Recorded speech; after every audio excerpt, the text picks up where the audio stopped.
এবার আমাদের ৪৯তম দুর্গাপূজা। এই বছর আপনাদের থিম কি রয়েছে? আমরা এবার আমাদের চিন্তা ভাবনায় রেখেছি, আমাদের থিম নাম হলো রত্নগর্ভা। মানে থিমের চিন্তা ভাবনা এর জন্যই যে এবার পুজোটা এগিয়ে এসছে 26শে জানুয়ারি, 26শে সেপ্টেম্বর এবং 27শে সেপ্টেম্বর। 26শে সেপ্টেম্বরে হলো পণ্ডিত ঈশ্বরচন্দ্র বিদ্যাসাগরের জন্মদিন এবং 27 তারিখ হলো রাজা রামমোহন রায় তার প্রয়াণ দিবস। আমরা মূলত এই দুইজন রত্নকে শ্রদ্ধাঞ্জলি জানাচ্ছি আমাদের থিমের মধ্য দিয়ে।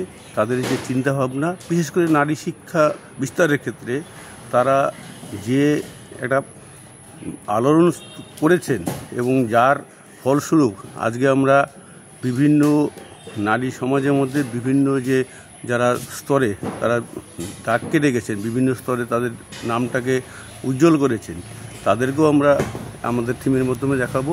এবং ওই দুজন যে রত্ন, সেই রত্নের যে বিভিন্ন কাজগুলো, অর্থাৎ সতীদাহ প্রথা, তারপর বিধবা বিবাহ আইন যে পাশগুলো করেছিলেন, সেগুলোও আমরা থিমের মাধ্যমে দেখাবো।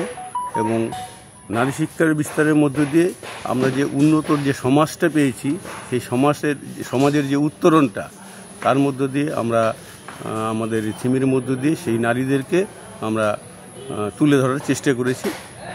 এটাই আমাদের থিমের প্রধান বিষয়। পুজো তো আর বেশি দিন নেই, এই মুহূর্তে কাজ কত দূর রয়েছে? হ্যাঁ, কাজের গতিটা একটু স্লো, মানে ধীর গতিতে চলছে। তবে আশা করি আমাদের উদ্বোধন আমরা চতুর্থীতে করব, তার আগেই হয়ে যাবে।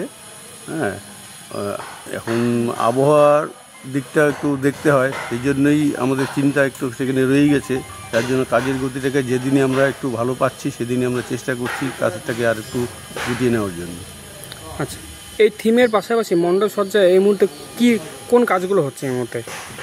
এই মুহূর্তে আমাদের যে আলোকসজ্জার কাজটা হচ্ছে এবং থিমের ভেতরের যে প্যান্ডেলটা, অর্থাৎ সেটাও আমরা এখানে কাজ হচ্ছে। এখানে বেশ কিছু মূর্তি থাকবে এবং আমি আগেই যে বললাম যে এই দুই মহান কীর্তিমানের যে কীর্তিগুলো, সেগুলো আমরা যে দেখাবো, সেগুলো মূর্তির মাধ্যমে সেগুলো বসানোর এবং সেগুলো সুসজ্জিত করার যে কাজগুলো, সেগুলো আমাদের এখন হচ্ছে।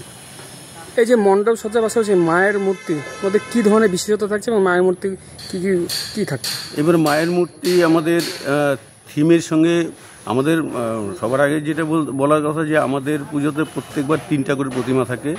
একটা প্রতিমা হলো থিমের যেটা দৃষ্টিভঙ্গি নিয়ে থাকে, একটা আমাদের মায়ের মন্দিরে, আমার মন্দিরটাকে বেশ বড় আকারে, যার জন্য আমরা একটা বড় মূর্তি একটা স্থাপন করি এবং পুজোর জন্য অপেক্ষাকৃত ছোট একটা মূর্তি থাকে।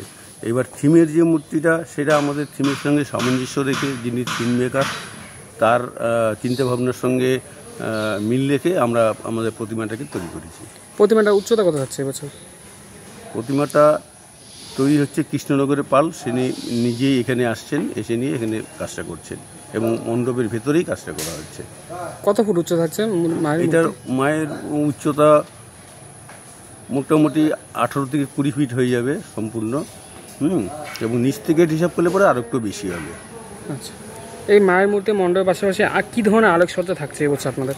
আমাদের যেমন রাস্তার দুই ধারে, যেহেতু আমাদের পাকা রাস্তা, সেই সড়কের দুই ধারে আমাদের তরুণ থাকছে, নতুনত্ব তার মধ্যে থাকবে এবং একটা গেটটা করছি।